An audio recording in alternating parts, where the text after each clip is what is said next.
The 31st Marine Expeditionary Unit, as part of 3rd Marine Expeditionary Brigade, is the Marine Corps' force in readiness for the Asia-Pacific region. Here at Exercise Koolendong 2013, the Marines and sailors of the 31st MU demonstrate their operational reach and sustainment capabilities with a week-long combined arms live-fire exercise in the outback of the Northern Territory, Australia. Exercise Koolendong 13 was a task given us by Marfor PAC to operationalize Bradshaw Field Training Area for future rotational force evolutions and training events down here in the vicinity of Darwin. Koolendong is a magnificent opportunity for us to work in an austere environment and to demonstrate to our Australian brothers how an amphibious force can sustain itself with very little to no outside support and move all of its organic equipment off ships in combination with flying those assets and personnel ashore and conduct safe live fire training. With more than 2,200 personnel, the MU is the smallest example of a Marine Air Ground Task Force, or MAGTF. The 31st MU is one of 7 MUs in the Marine Corps. The MU is organized into 4 elements: the Command Element, the Ground Combat Element, the Logistics Combat Element, and the Aviation Combat Element. The 31st MU's Aviation Combat Element is currently Marine Medium Tiltrotor Squadron 265 Reinforced from Marine Corps Air Station Futema, Okinawa, Japan. This element is structured around an MB-22 Osprey Squadron and is reinforced with a Squadron Minus of AV-8B Harrier II jets and detachments of CH-53E Super Stallions, UH-1Y Venoms, commonly referred to as Yankees, and AH-1W Super Cobras. The Logistics Combat Element, permanently attached to the 31st MU, is Combat Logistics Battalion 31, from Camp Hansen, Okinawa, Japan. CLB 31 contains a Transportation Support Detachment, Maintenance Detachment, Military Police Detachment, Communications Detachment, Postal Services, and more. The Ground Combat Element for the 31st MU is currently Battalion Landing Team 2nd Battalion, 4th Marines from Camp Pendleton, California. This element is structured around a conventional infantry battalion, but is reinforced with light armored vehicles, artillery, combat engineers, and amphibious assault vehicles. We're currently located in the Northern Territory of Australia and Bradshaw Field Training Area. For short, they call it BFTA. The Bradshaw Field Training Area is 3,300 square miles and located deep in the outback of Northern Australia. Miles from any sizable settlement, the remote training area contains a large amount of unused land that is ideal for conducting large-scale combined arms live fire exercises.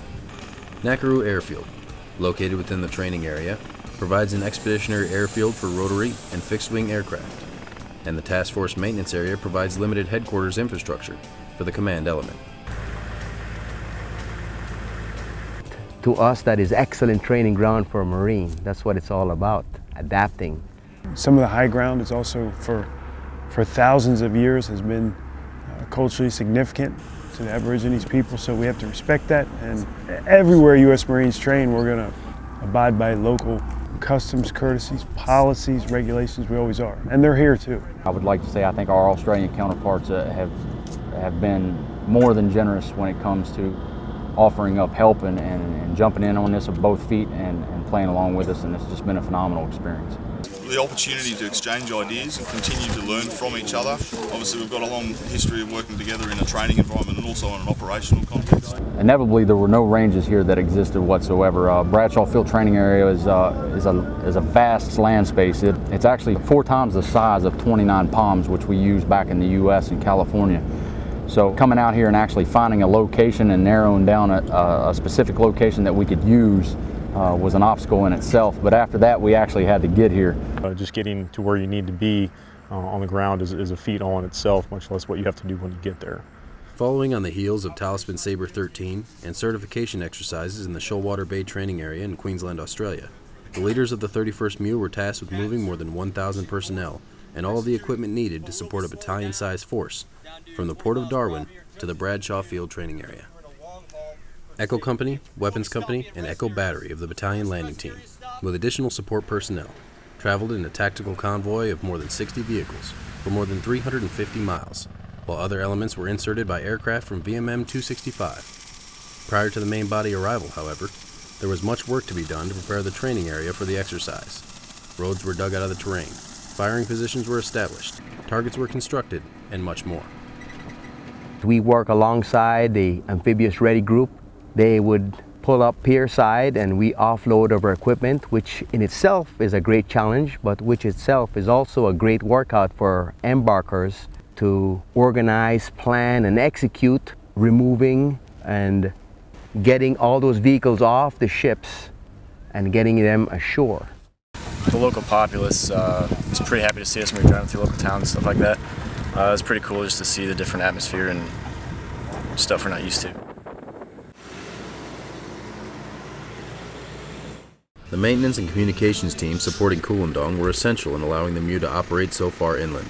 It's important on these long road marches for extended amounts of time that you keep a close eye on vehicle maintenance. Maintenance platoon is an absolute critical capability for the MEU. It allows us to return equipment back into action, which directly translates into combat power for the MEU commander. We just traveled 300 miles inland, and that puts a lot of wear and tear on the vehicles. With that being said, if any of the vehicles do go down, we have highly trained marine mechanics and an assortment of parts to keep the MEU rolling.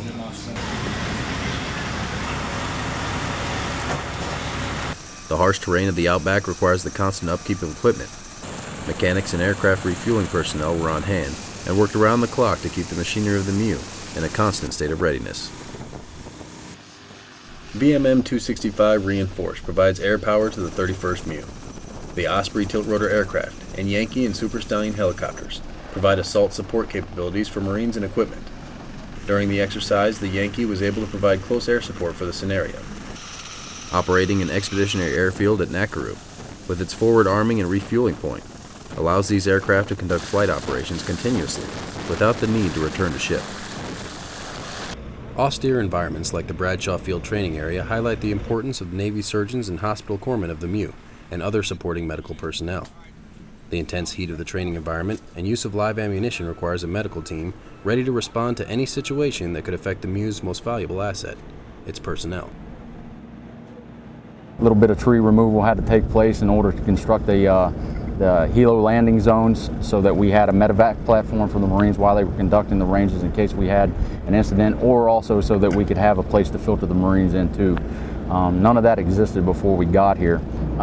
Most of the dangers in these exercises don't generally come from the munitions. The Marines are really trained safe. What we expect to see is just the orthopedics type stuff. Probably a lot of heat injuries. It's pretty hot out there. Sun is pretty brutal in the middle of the day. Train's a dry heat, a lot different than what we're used to, more of the humid areas. Got a lot of desert and tall grass, not a lot of cover to find. Got to try and find your own shade to stay cool out here. Heat's pretty unbearable. But if there are any urgent cases that from any of the live fire exercises, we do have the FRIS next door, the forward resuscitative surgery, so we have that capability. Marine needs to be a basically fit Marine if he's to be effective, but they must be well-rounded in order to be versatile. Fitness is what will take you through the day. The more fit you are, the quicker you recover from injuries, the quicker you recover from regular illnesses. The culminating event of Exercise Koolendong was a combined arms live fire assault, incorporating all elements of the 31st MEU MAGTF, as well as company-sized forces from the Marine Rotational Force Darwin and the 5th Royal Australian Regiment. The CO's intent was for us to be able to incorporate as many of the assets that the MEU comes with in here, and I think we've done that. We have 3 companies out here. We've got an Australian company, 2 Marine companies. We've got supporting assets from our combined anti-armor team, as well as our light armor reconnaissance out here. So we've got enough space where the entire BLT can get out here, exercise everybody simultaneously, exercise command and control, all the way up to the command element back onto the ship. So the space allows us to do a lot of things realistically, moving the battalion landing team ashore and exercising all those different warfighting functions. Everything being able to go active at once and support each other has just been a phenomenal experience, I think, for all that have been here to plan and take part in this. To initiate the assault, the battalion landing team conducted preliminary bombardments with artillery and mortars, followed by vehicle assaults, dismounted platoon-sized assaults, and a platoon-sized vertical reinforcement with MV-22 Ospreys launched from the Bonhammer Shard at sea.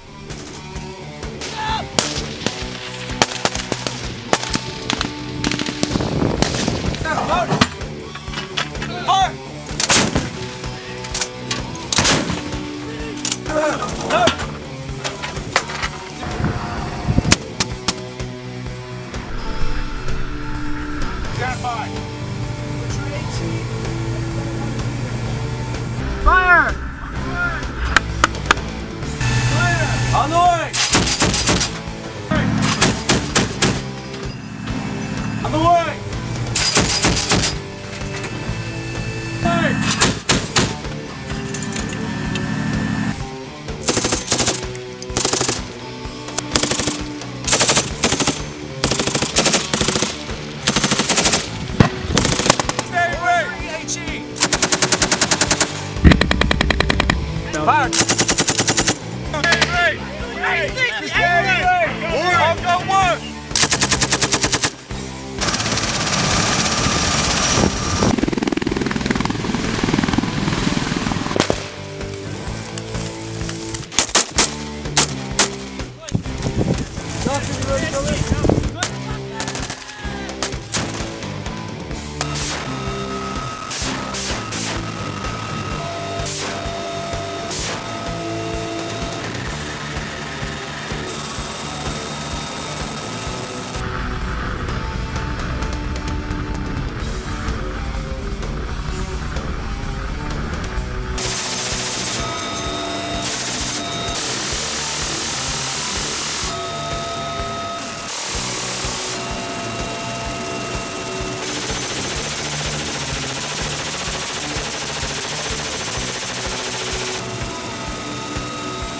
The possibilities here were endless.